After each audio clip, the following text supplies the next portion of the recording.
Hello everyone, welcome back to Sifilm classes. I am Pawan Chaudhary. Let's start our chemistry journey with Pawan sir. Let's begin.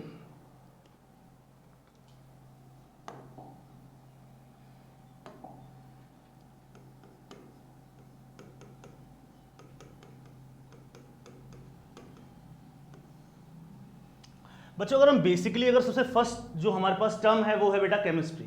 तो सबसे पहले हम ये समझते हैं कि वास्तव में केमिस्ट्री है क्या, इसके फादर कौन है, किसने इसको दिया है, इस वर्ड का मतलब क्या है। बेसिकली आपने सुना होगा जो जनरल टर्म हम यूज़ करते हैं केमिस्ट्री के लिए कि भाई अगर दो एलिमेंट्स है उनकी केमिस्ट्री क्या है, वो एक दूसरे के साथ किस तरह से रिएक्शन शो करते हैं। तो सबसे पहले बेटा हम इसका वर्ड का मतलब समझते हैं, केमिस्ट्री का मतलब क्या है। ठीक है, तो बेटा अगर नॉर्मली मैं इसका वर्ड का मतलब समझूं तो बेटा किसकी ब्रांच है बेटा, it is a branch of science in which we study about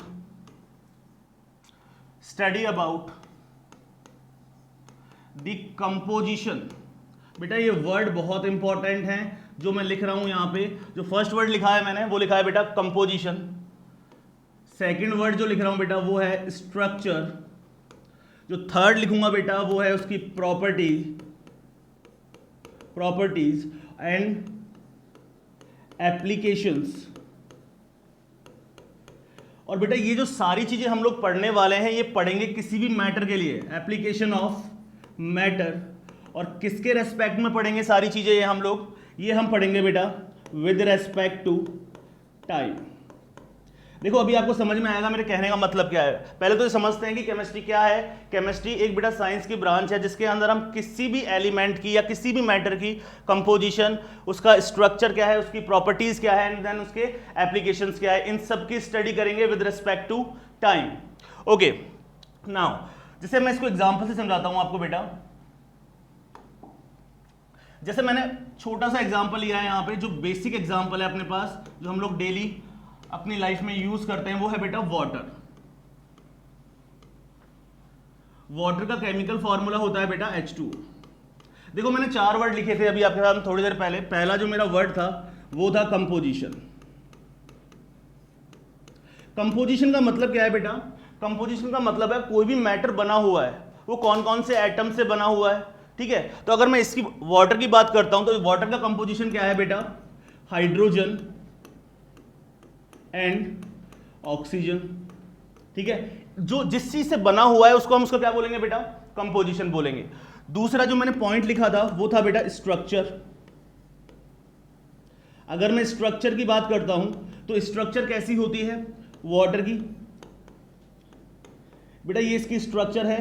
ये कैसे आई है ये अपन आगे जो केमिकल बॉन्डिंग जो चैप्टर डिस्कस करेंगे उसके अंदर ये सारी चीजें आपको बताएंगे। किसी भी जो मैटर है या कोई भी आपके पास कंपाउंड है उसकी स्ट्रक्चर आप किस तरह से क्या करोगे बेटा, डिफाइन करोगे।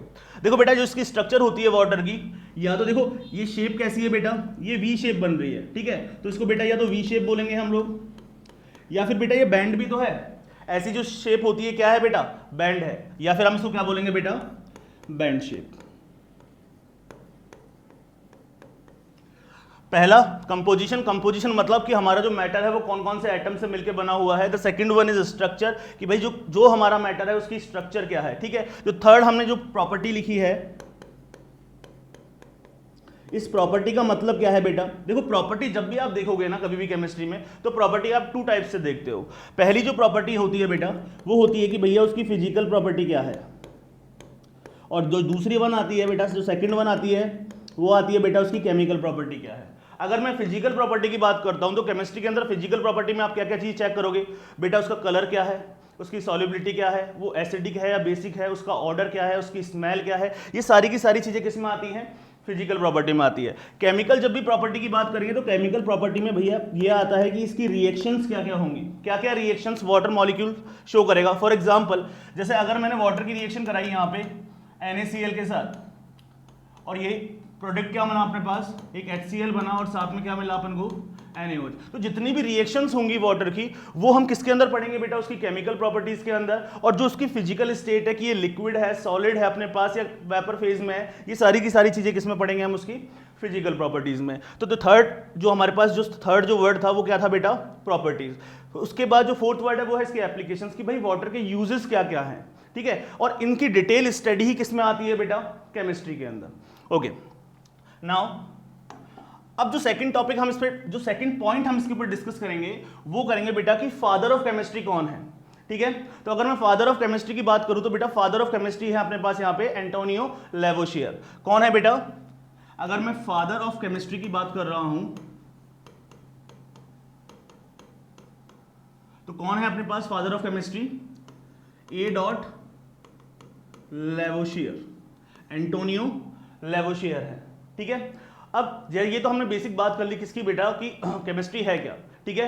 अब इस पे दूसरा जो डिस्कशन चलेगा कि भैया केमिस्ट्री को कितने पार्ट्स में हम लोगों ने डिवाइड कर रखा है, या केमिस्ट्री की कितनी ब्रांचेस हैं, ठीक है। जो सेकंड, अगर हम केमिस्ट्री के ऊपर बात करें, जो इसका इंट्रोडक्शन सेक्शन में अगर मैं केमिस्ट्री के ऊपर सेकंड बात करूंगा तो वो किसकी बात करूंगा बेटा, ब्रांचेज ऑफ केमिस्ट्री। केमिस्ट्री की कितनी ब्रांचेस है, ठीक है। चलो देख लेते हैं कितनी ब्रांचेस है केमिस्ट्री की।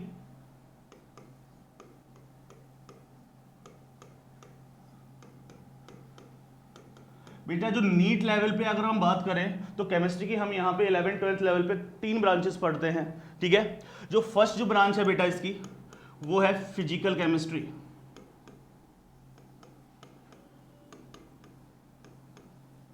पहली ब्रांच है वो कौन सी है बेटा, फिजिकल केमिस्ट्री। देखो फिजिकल केमिस्ट्री कौन सा वाला सेक्शन होता है, देखो नॉर्मली अगर आपको लैंग्वेज में समझाएं तो फिजिकल केमिस्ट्री बेटा वो सेक्शन है जहां आप न्यूमेरिकल्स करते हो केमिस्ट्री के अंदर। बेसिकली ये मैक्सिमम अगर मैं इसको बोलूं तो जो न्यूमेरिकल सेशन है अपना वो किसके अंदर आता है बेटा, फिजिकल केमिस्ट्री के अंदर आता है, ठीक है। पर बेसिकली ये तो आपको जनरल वर्ड समझाने के लिए कि भाई फिजिकल केमिस्ट्री मतलब न्यूमेरिकल। एक्चुअली फिजिकल केमिस्ट्री में हम पढ़ते क्या है वो चीज ज्यादा इंपॉर्टेंट है। तो फिजिकल केमिस्ट्री बेटा किसकी स्टडी होती है, is the study of principles of reaction.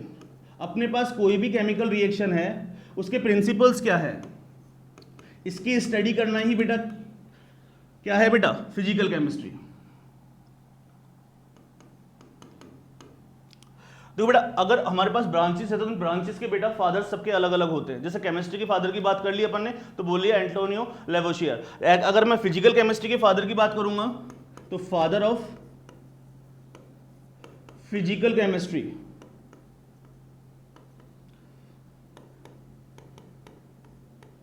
कौन है बेटा, ये है अपने पास विलियम ओस्टवर्ल्ड। कौन है बेटा, विलियम ओस्टवर्ल्ड को क्या बोला जाता है बेटा, फादर ऑफ फिजिकल केमिस्ट्री, और जिनका नाम जो पूछा जाता है बेसिकली W. ओस्टवर्ल्ड के नाम से आता है, ठीक है बेटा। ये तो अपनी फर्स्ट ब्रांच की बात हो गई। जो सेकंड ब्रांच है अपने पास यहां पे वो है बेटा इनऑर्गेनिक केमिस्ट्री। इनऑर्गेनिक केमिस्ट्री ये भी बेटा बहुत इंपॉर्टेंट केमिस्ट्री होती है। इसके अंदर आप लोग किस चीज की स्टडी करते हो इनऑर्गेनिक केमिस्ट्री के अंदर, बेसिकली जैसे अगर आप नॉर्मल टर्म्स में देखोगे तो जो जितने भी ब्लॉक्स हैं आपके, जो पीरियोडिक टेबल है आपकी पूरी की पूरी, ठीक है, उसकी स्टडी हम किसके अंदर करते हैं, इनऑर्गेनिक के अंदर। तो बेसिकली पीरियोडिक टेबल में है क्या, एलिमेंट्स ही तो हैं। तो इसके अंदर इनऑर्गेनिक केमिस्ट्री में आप किसकी स्टडी करते हो बेटा, स्टडी ऑफ एलिमेंट्स। एलिमेंट्स की स्टडी कौन सी ब्रांच के अंदर होती है बेटा, फिजिकल केमिस्ट्री के अंदर होती है, ठीक है। तो इसके भी फादर कोई और होंगे, हाँ बिल्कुल बेटा, इसके भी father of inorganic chemistry. Inorganic chemistry के फादर कौन है अपने पास यहां पे बेटा, एल्फ्रेड वर्नर।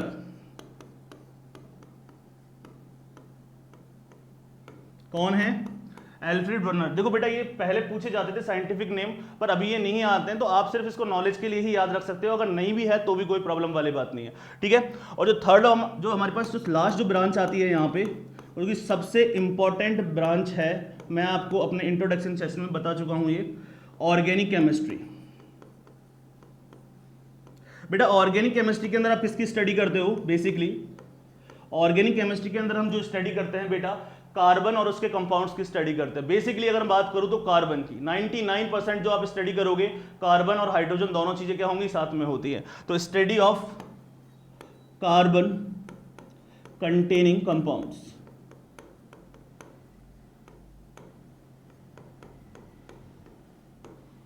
ठीक है। तो सर इसके फादर कौन है? हाँ बेटा इसके फादर भी अलग है, बिल्कुल अलग है बेटा। तो इसके अगर मैं बात करूँ फादर की, तो इसके फादर हैं बेटा अपने पास यहाँ पे फ्रेडरिक वोलर, जिसको एफ डॉट वोलर के नाम से जाना जाता है। ठीक है बेटा, तो ये तो बात हो गई अपने पास केमिस्ट्री क्या है, केमिस्ट्री की कितनी ब्रांचेस हैं। ठीक है, नाउ अब जो हम पढ़ने वाले हैं, जो अपना बेसिक इस वीडियो का जो मोटो है कि अपन अपना फर्स्ट लेक्चर स्टार्ट करने वाले हैं इस वीडियो के थ्रू, वो कौन सा है बेटा? Some basic concept of chemistry. बेटा बिल्कुल टाइम वेस्ट ना करते हुए अपन अपना पहला टॉपिक क्या करते हैं बेटा? स्टार्ट करते हैं। तो बेटा यहां से अपनी जर्नी स्टार्ट है। चैप्टर फर्स्ट है बेटा, क्लास अपने पास यहां पे 11th है, और चैप्टर का नाम है बेटा some basic concept of chemistry, जिसको प्यार से आप लोग मोल कॉन्सेप्ट भी बोलते हो। देखो इसका नाम सिर्फ प्यार से मोल कॉन्सेप्ट है, ठीक है, पर इसका एक्चुअल नेम क्या है बेटा? Some basic concept of chemistry. Sir आप ऐसा क्यों कह रहे हो? अभी थोड़ी देर में आपको पता लग जाएगा। बेसिकली बेटा अगर मैं इसके इंट्रोडक्शन सेक्शन की बात करूं, अगर अपन some basic concept of chemistry का अगर अपन इंट्रोडक्शन सेशन ले तो 5 मिनट में मैं इसका पूरा इंट्रोडक्शन खत्म करता हूं आपके सामने। बेटा इस चैप्टर को हमने बेसिकली 4 पार्ट्स में कैटेगराइज करा हुआ है। कितने पार्ट्स में? 4 पार्ट्स में, और वो चारों पार्ट्स जैसे ही खत्म होंगे आपका मूल कॉन्सेप्ट खत्म हो जाएगा। कौन कौन से पार्ट्स हैं वो सर? तो बेटा यहाँ पे डिस्कस कर लेते हैं। अगर मैं सम बेसिक कॉन्सेप्ट को डिवाइड कर रहा हूं बेटा यहाँ पे कितने पार्ट्स में? 4 पार्ट्स में। कितने पार्ट्स में डिवाइड किया है अपन ने इसको? 4 पार्ट्स में। जो पहला जो पार्ट आता है वो आता है बेटा लॉज ऑफ केमिकल कॉम्बिनेशन। भाई अपने पास डिफरेंट एटम्स हैं, बहुत सारी रिएक्शंस होती है, रिएक्शंस में रिएक्टेंट यूज होते हैं और प्रोडक्ट बनता है। तो कितना मास एक का यूज हो रहा है, कितना दूसरे का हो रहा है, कितना उनका फ्रैक्शन है, सिंपल रेशियो है कि भाई कोई भी रिएक्शन बन रही है जैसे कंजर्वेशन ऑफ मास हो गया, मतलब डिफरेंट टाइप के लॉज पढ़ेंगे हम किसके अंदर बेटा? कि कोई भी अगर केमिकल या कोई भी रिएक्टेंट अगर कंबाइन हो रहे हैं तो उनके मास का प्रोपोर्शन क्या होता है, किस तरह से वॉल्यूम कितना लेना होता है, प्रेशर कितना मेंटेन करना होता है। तो ये सारी की सारी चीजें पढ़ेंगे हम किसके अंदर बेटा? लॉज के अंदर। बेसिकली मोल कॉन्सेप्ट के 6 लॉज अपने पास यहाँ पे अभी डिफाइन है। कौन कौन से हैं सर? तो मैं आपको यहाँ पे सिर्फ नाम बता रहा हूँ, जब उनकी स्टडी करेंगे तो उनको डिटेल में पढ़ेंगे। जो पहला लॉ है अपने पास law of conservation of mass, second one is law of constant proportion, third one is laws of multiple proportion, the fourth one is law of reciprocal proportion, जो फिफ्थ लॉ है अपने पास वो है बेटा गेलुसैक का law, and the sixth one is Avogadro. ठीक है, तो ये कुछ लॉज है, जो 6 लॉज आप कहाँ स्टडी करोगे? लॉज ऑफ केमिकल कॉम्बिनेशन के जो स्टार्टिंग पॉइंट है हमारा अपना किसका बेटा? मोल कॉन्सेप्ट का। अगर मैं इसके सेकंड वाले पार्ट की बात करूं तो जो सेकंड पार्ट आता है बेटा वो है अपने पास क्या? यहाँ पे मोल कॉन्सेप्ट। हाँ बेसिकली ये बहुत इंपॉर्टेंट है, इसमें हम जानेंगे बेटा कि मोल क्या होता है। ठीक है, कितने फेजेस में मोल के न्यूमेरिकल बनते हैं। बेसिकली आपको जितने भी यूट्यूब चैनल मिलेंगे मैक्सिमम 4 फेजेस में न्यूमेरिकल कराते हैं, पर बेटा सिफेलॉन क्लासेस हमारा जो इनिशिएटिव है वो ये है कि हम सबसे यूनिक करेंगे बेटा। हम आपको मोल के 8 फेजेस में न्यूमेरिकल कराएंगे यहाँ पे, कि 8 तरह के कौन कौन से न्यूमेरिकल मोल पे पूछे जाते हैं। बेसिकली अगर हम बात करूँ तो बेटा मोल का कोई अंत नहीं है, बट हम अपनी बाउंड्रीज बिल्कुल क्लियर रखेंगे कि भैया अगर एडवांस से एडवांस क्वेश्चन भी बनता है इस टॉपिक पे तो हमारे बच्चों को आना चाहिए। ठीक है, तो हम इसके जो न्यूमेरिकल्स कराएंगे आपको 8 फेजेस में कराएंगे। ठीक है, अभी आपको जब पढ़ाएंगे तो सब समझा देंगे किस तरह से इसके न्यूमेरिकल होते हैं, क्या होता है मोल। उसके अलावा अगर मैं बात करूं मोल की, तो मोल के बारे में तो पढ़ेंगे ही, साथ में कुछ और टर्म्स भी इसके साथ डिफाइन होती है, जैसे कंबशन रिएक्शन हो गई, उस पर किस तरह के न्यूमेरिकल बनते हैं, 3-4 फेजेस में बनते हैं, वो सारे पढ़ाएंगे।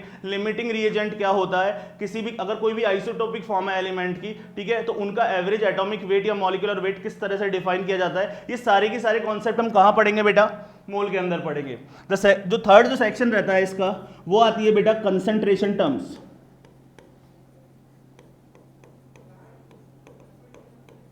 And it's calculation.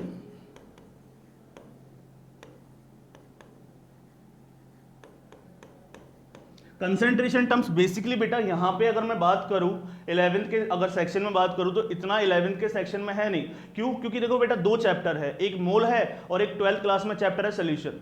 दोनों के अंदर कंसंट्रेशन टर्म्स यूज होती हैं। ठीक है, अपन जितनी भी कंसंट्रेशन टर्म्स हैं सारी की सारी कहाँ पढ़ेंगे बेटा? मोल में पढ़ेंगे। 12th में सोल्यूशन में सिर्फ उनके एप्लीकेशंस करेंगे, उनके क्वेश्चंस करेंगे, पर जितनी भी उसकी थियोरेटिकल जो एनालाइज है वो सारा की सारा अपन कहाँ करेंगे बेटा? मोल में यही करेंगे। ठीक है, जो बेटा हमारे थर्ड जो टर्म निकल के आती है, जो थर्ड हम इसका पार्ट देख रहे हैं वो कौन सा है बेटा? Concentration term and it's calculation. तो कंसंट्रेशन टर्म्स क्या है हमारे पास, ठीक है। अगर हम किसी सोल्यूशन की बात कर रहे हैं तो उसमें बेटा दो कंपोनेंट होते हैं, एक सॉल्यूट होता है और दूसरा सॉल्वेंट होता है। उन्हीं के बेसिस पे बेटा ये कंसंट्रेशन टर्म्स क्या है, डिफाइन करी गई हैं, ठीक है। बेसिकली अगर मैं बात करूँ ऑन एन व्यू की बात करूँ तो on the basis of number of solute particle के बेसिस पे जितनी भी हमारी कंसंट्रेशन टर्म्स है वो क्या करी गई हैं बेटा, डिफाइन करी गई हैं। वो जो हमें पढ़ाएंगे तो उसको डिटेल में वहीं आपको समझाएंगे। अगर मैं इसके टाइप्स की बात करूं तो बेटा यहाँ पे इसके टाइप है अपने पास 8। अगर पहले टाइप की बात करता हूं तो बेटा पहला टाइप आता है W/W, जिसे परसेंटेज बाय वेट और परसेंटेज बाय मास कहा जाता है, ठीक है। जो सेकंड आता है बेटा V/V, जिसे परसेंटेज बाय वॉल्यूम कहा जाता है। जो थर्ड वन है बेटा वो W/V, बेटा वही सबसे इंपॉर्टेंट है, जिसे परसेंटेज बाय स्ट्रेंथ, जिसको हम टाइट्रेशन, जो आप प्रैक्टिकल वगैरह करते हो इसके अंदर टाइट्रेशन के अंदर इसका यूज आता है, ठीक है। अगर इसके अलावा हम बात करूं तो बेटा इसके अलावा हमारे पास मोलरिटी है, मोलैलिटी है, नॉर्मेलिटी है, मोल फ्रैक्शन है। ये सारी की सारी क्या है बेटा, कंसंट्रेशन टर्म्स हैं जिनको हम डिटेल में क्या करने वाले हैं, स्टडी करने वाले हैं। इनके ऊपर कितने फेजेस में न्यूमेरिकल बनते हैं, किस किस टाइप के न्यूमेरिकल बनते हैं, वो सारे के सारे आपको डिटेल में एक्सप्लेन करेंगे जब इनको पढ़ाएंगे बेटा। और जो हमारे पास यहाँ पे जो लास्ट एंड जो फाइनल सेक्शन है इस चैप्टर का वो आएगा बेटा स्टाइकियोमेट्रिक कैलकुलेशंस। ये वाला जो सेक्शन है ना बेटा, ये आपको न्यूमेरिकल करना सिखाएगा कि वास्तव में न्यूमेरिकल मोल कॉन्सेप्ट पे कितने एडवांस लेवल पे पूछे जा सकते हैं और उनकी स्टाइकियोमेट्रिक क्या क्या होने वाली है अपने आप यहाँ पर, ठीक है बेटा। फर्दर टाइम वेस्ट ना करते हुए अपन अपने पहले सेक्शन पे आते हैं जो कि है बेटा क्या, लॉ ऑफ कंजर्वेशन ऑफ मास, ठीक है। इस पे बेटा तकरीबन 2 लेक्चर्स लगेंगे अपन को इसको खत्म करने के लिए, कि जो लॉ ऑफ जो केमिकल कॉम्बिनेशंस हैं इसके ऊपर लगभग अपन को जो नेक्स्ट वीडियो जो नेक्स्ट लेक्चर आने वाला है उसके अंदर अपन इसको खत्म कर लेंगे, ठीक है। तो चलिए इसको स्टार्ट करते हैं। सबसे पहले अगर बेटा मैं यहां पे लॉ ऑफ केमिकल कॉम्बिनेशंस की बात करता हूं तो अपने पास यहां पे मोल कॉन्सेप्ट में बेटा टोटल 6 लॉज है, ठीक है। जो भी मैंने थोड़ी देर पहले आपको बताया था, law of conservation of mass, law of constant proportion, law of multiple proportion, law of reciprocal proportion, Gay Lussac law and the last one is Avogadro law, ठीक है। तो पहला लॉ उठा रहे हैं बेटा इसके ऊपर, law of conservation of mass.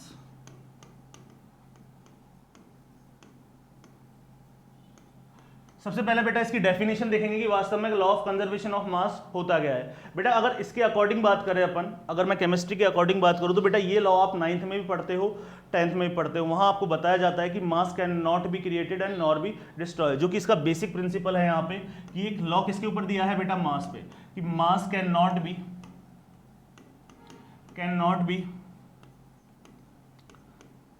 Destroy and nor be created.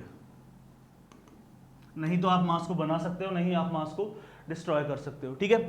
जो सेकंड जो सबसे इंपॉर्टेंट एप्लीकेशन है भाई, हमको कहां यूज करना है इसको बेटा, हम जो इसको यूज करने वाले हैं वो कहां यूज करेंगे, केमिकल रिएक्शंस पे। कहां यूज करेंगे इसको, केमिकल रिएक्शन। और केमिकल रिएक्शन के अकॉर्डिंग क्या है कि जो मास आपका जो प्रोडक्ट का है या वो किसके इक्वल होना चाहिए बेटा, मास ऑफ रिएक्टेंट का। ये अपना बेसिक कॉन्सेप्ट रहने वाला है किसका बेटा, लॉ ऑफ कंजर्वेशन ऑफ मास का। अगर इसको एग्जाम्पल के साथ अगर अपन देखें तो कोई भी आप इक्वेशन उठा लो, जैसे मैंने H2 + O2, जो बहुत ही बेसिक सी रिएक्शन है बेटा वाटर की, ठीक है। बैलेंस कर लो इसको, ये बैलेंस हो गई, ठीक है। तो अगर मैं यहाँ पे हाइड्रोजन के लिए देखता हूँ तो बेटा हाइड्रोजन यहाँ पे कितना यूज हो रहा है, देखो अगर एक हाइड्रोजन के एटम की बात करो तो एक हाइड्रोजन का एटम का वेट होता है बेटा 1 ग्राम। तो देखो यहाँ पे कितने हैं, 2 × 2 4 ग्राम। तो यहाँ पे टोटल हाइड्रोजन का कंपोजिशन कितना है इस रिएक्शन के अंदर बेटा, 4 ग्राम। अगर इसके करस्पॉन्डिंग में ऑक्सीजन की बात करूँ तो एक ऑक्सीजन के एटम का वेट होता है 16 ग्राम। तो 2 का कितना हो गया बेटा, 32 ग्राम। ये तो रिएक्टेंट है, अगर रिएक्टेंट के दोनों को मासेस को जोड़ दिया जाए तो 32 + 4 कितना हो गया बेटा, 36 ग्राम। चलो प्रोडक्ट की तरफ देख लेते हैं बेटा। वही हाइड्रोजन है, 4 हाइड्रोजन यहाँ पर है, तो 4 का कितना हो गया बेटा, 4 ग्राम। और एक ऑक्सीजन है यहाँ पे, और अगर मैं इसको 2 से मल्टीप्लाई कर देता हूँ तो ये भी बेटा O2 ही हो जाएगा, और ये कितना हो जाएगा बेटा, 32 ग्राम। तो इधर भी कितना है बेटा, 34 ग्राम, और इधर भी कितना है बेटा, 34 ग्राम। तो ये बेटा बहुत बेसिक सा है और बहुत नॉर्मल सा है कि भाई जो मास ऑफ रिएक्टेंट है वो किसके इक्वल होना चाहिए बेटा, मास ऑफ प्रोडक्ट के, according to law of conservation of mass. अगर इनके मासेस इक्वल नहीं है तो मतलब आपकी जो केमिकल रिएक्शन है बेटा वो बैलेंस नहीं है, ठीक है। तो ये तो इसकी बेसिक बात हो गई, पर केमिस्ट्री में कोई भी चीज़ बेसिक बेटा पूछी नहीं जाती है। बेसिकली अगर मैं केमिस्ट्री का दूसरा नाम बताऊं तो आप जानते हो केमिस्ट्री को बेटा बोलते हैं कि एक्सेप्शन की एक किताब है ये पूरी की पूरी, हर चीज में आपको एक्सेप्शन मिलेंगे। और यहाँ पे जो एक्चुअल कॉन्सेप्ट है उससे ज्यादा जो इंपॉर्टेंट रहने वाला है हमारे पास, वो क्या रहने वाले हैं बेटा, एक्सेप्शंस रहने वाले हैं। तो क्या सर इसका भी कोई एक्सेप्शन है? हाँ बिल्कुल, इसका भी बेटा क्या होते हैं, एक्सेप्शन होते हैं। देख लेते हैं क्या है इसका एक्सेप्शन। अगर मैं एक्सेप्शन की बात करूं, इसका एक्सेप्शन ऑफ कंजर्वेशन ऑफ मास, और बेटा ये एक्सेप्शन इंपॉर्टेंट रहने वाला है, तो इसका जो एक्सेप्शन है बेटा वो है बेटा न्यूक्लियर रिएक्शन। बेटा जो न्यूक्लियर रिएक्शंस होती हैं, तो न्यूक्लियर रिएक्शन के अंदर क्या सर मास कंजर्व नहीं रहता? क्या ये एक फिनोमेना? हाँ बेटा, न्यूक्लियर रिएक्शंस के अंदर मास कंजर्व नहीं रहता है। क्यों? क्योंकि जब दो एटम वहां पे जुड़ते हैं तो कुछ मास रिलीज हो जाता है in the form of energy according to mass energy theorem. और ये चीज आप कहां पढ़ोगे? ये फिजिक्स में पढ़ोगे आप 12th क्लास के अंदर, जब आपको जो हमारी जो करस्पॉन्डिंग फैकल्टी है फिजिक्स वाले सर, जो आपको फोटोइलेक्ट्रिक इफेक्ट समझाएंगे, तो वहां आपको बताएंगे कि जब दो एटम जुड़ते हैं तो कुछ मास एनर्जी की फॉर्म में क्या हो जाता है बेटा, रिलीज हो जाता है। ठीक है, तो यहां पे इसका रीजन क्या देंगे अपन? अगर मैं इसके रीजन की बात करूं तो क्यों है ये एक्सेप्शन?